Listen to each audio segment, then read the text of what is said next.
ان کو یہ خوف ہوتا ہے کہ اگر ان سے یہاں کوئی فراڈ ہوگا تو یہاں ان کو کوئی تحفظ نہیں ملے گا. یہاں اگر وہ پلاٹ بھی خریدتے ہیں تو ان کے اوپر بھی قبضے ہو جاتے ہیں. میں جب باہر جاتا تھا پیسے اکٹھے کرنے کے لیے بیرون ملک پاکستانیوں سے، شوکت خانم کے لیے، نمل کے لیے، تحریک انصاف کے لیے، تو میرا جب ان سے میں ملتا تھا، اور اب سے نہیں 30 سالوں سے بات کر رہا ہوں، ہمیشہ وہ یہ کہتے تھے کہ ہمارے پلاٹوں کے اوپر قبضے ہو جاتے ہیں اور وہ کیس پھنس جاتا ہے جا کے عدالت میں، اور پھر وہ آخر میں ہمیں وہ قبضہ گروپ آگے کہتا ہے اچھا جی جو پلاٹ کی قیمت تھی 1000 روپے، وہ کہتے ہیں جی 100 روپے لو اور جان چھوڑو. یہ اتنے پاکستانیوں سے ہوا ہے. تو جب پلاٹ ہی نہیں وہ خرید سکتے اس ملک میں اور ان کو خوف ہے کہ اس کے اوپر بھی قبضہ ہو جائے گا تو سرمایہ کاری کون کرے گا؟ تو ہمارے ملک کا جو مستقبل ہے وہ جدھر یہ لے آئے ہیں پاکستان کو، جو ہمیں کھڑا کر دیا، دیوالیہ نکال دیا ہمارا ان 7 مہینے میں، اب جو آگے ہم نے ملک کو جب اٹھانا ہوگا تو اس کے لیے ہمیں اپنے ملک میں قانون کی بالادستی قائم کرنی ہوگی.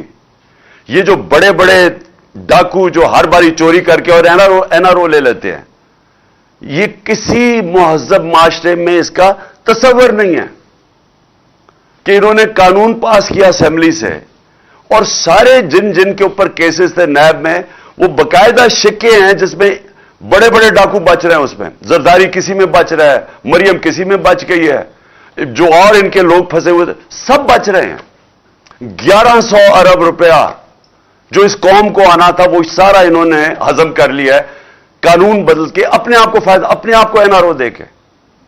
تو جب طاقتور چوری کر کے بھی نہیں پکڑا جائے، کمزور کو تحفظ نہ ملے، وہ قوم آزاد نہیں ہوتی، وہ اپنی آزادی کھو بیٹھتی ہے. جس طرح حضرت علی کا قول ہے کہ وہ نظام نہیں چل سکتا، اور یہ ہمارا نہیں ہے، یہ سارے غریب ملکوں کا یہ کہانی ہے.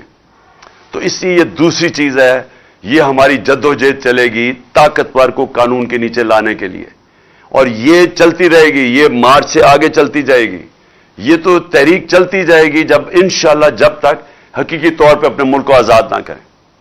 اب میں 2-3 اور آخر میں باتیں کرتا ہوں. ڈیٹ، کیونکہ میں نے آپ کو ابھی ڈیٹ دینی ہے کہ ہم نے کس دن انشاءاللہ اسلام آباد سب نے پہنچنا ہے، پنڈی پہنچنا ہے کس دن، وہ میں آپ کو بھی ڈیٹ دینے لگا ہوں. لیکن میں آج 7 مہینے ہو گئے ہیں ہماری گورنمنٹ کو ہٹائے، تو میں آج اپنی جو طاقتور ہماری جو اسٹیبلشمنٹ ہے، جن کے پاس طاقت ہے، جو اس ملک کو کسی طرف بھی لے جا سکتے ہیں، پازیٹو بھی لے جا سکتے ہیں، نیگیٹو بھی لے جا سکتے ہیں، تو میں ان سے آج ایک سوال پوچھتا ہوں. میرا یہ سوال ہے، اور کیونکہ مجھے اس کا کوئی جواب آیا نہیں ابھی تک، کہ یہ لوگ جو 2 خاندان تھے، جنرل مشرف نے ان کو ہٹایا جب 99 میں، تو 2 دفعہ یہ کرپشن میں 90 کی دہائی میں نکل چکے تھے، اور کیسز کرپشن کے انہوں نے ایک دوسرے کے اوپر بنائے تھے. نون لیگ کہتی تھی پیپلز پارٹی کرپٹ ہے، نواز شریف کرپٹ ہے، وہ کہتی تھی زرداری کرپٹ ہے. زرداری کو جیل میں نواز شریف نے ڈالا، اور پھر ان دونوں کو مشرف نے ہٹا دیا، اور لوگوں نے مٹھائیاں بانٹی اور کرپشن پہ ہٹایا. اس کے بعد انہی کو جنرل مشرف نے این آر او دے دیا، اور اس کے بعد انہوں نے 10 سال جو ملک سے کیا ہے 4 گنا زیادہ قرضہ بڑھا دیا. لوگوں نے ان کے غصے میں مجھے ووٹ دی 2018 میں. اب میرا سوال یہ ہے کہ وہ کیا چیز تھی کہ ایک دم 3.25 سال کے اندر یہی لوگ پتہ نہیں کس میں نہا کے آئے کہ یہ ایک دم ٹھیک ہو گیا اسٹیبلشمنٹ کے لیے، اور اس کے بعد یہ ہمارے اوپر پھر مسلط ہو گئے. چلے مانتے ہوں کہ اسٹیبلشمنٹ نے کوئی اس کے اوپر سازش نہیں کی، لیکن روک تو سکتے تھی نا، جانتے تو تھے ان کا ماضی. کیا ان کا ماضی نہیں پتا تھا؟ فائلیں تو ساری پڑی ہوئی ہیں ایجنسیز کے پاس ان کی چوری کی، سب کچھ. تو کیونکہ میں 3.5 سال پرائم منسٹر تھا، مجھے پتہ ہے کہ ساری ڈیٹیلز ہماری ایجنسیز کے پاس پڑی ہوتی ہیں کہ ان کی چوری انہوں نے کتنی کی، تو وہ تو سب پتا تھا. تو وہ کیا چیز ہوئی کہ ان کو پھر ہمارے اوپر مسلط کر دیا؟ بیرونی سازش کامیاب ہو ہی نہیں سکتی جب تک اندر ان کی مدد نہ ہو. تو میرا سوال یہ ہے کہ اب 7 مہینے کے بعد کوئی ایک بھی مجھے چیز بتائیں کہ انہوں نے ملک کے اندر بہتری کی ہو. مجھے ایک چیز بتا دیں. اکنامک سروے پاکستان کی ان کے دور میں پبلش ہوئی.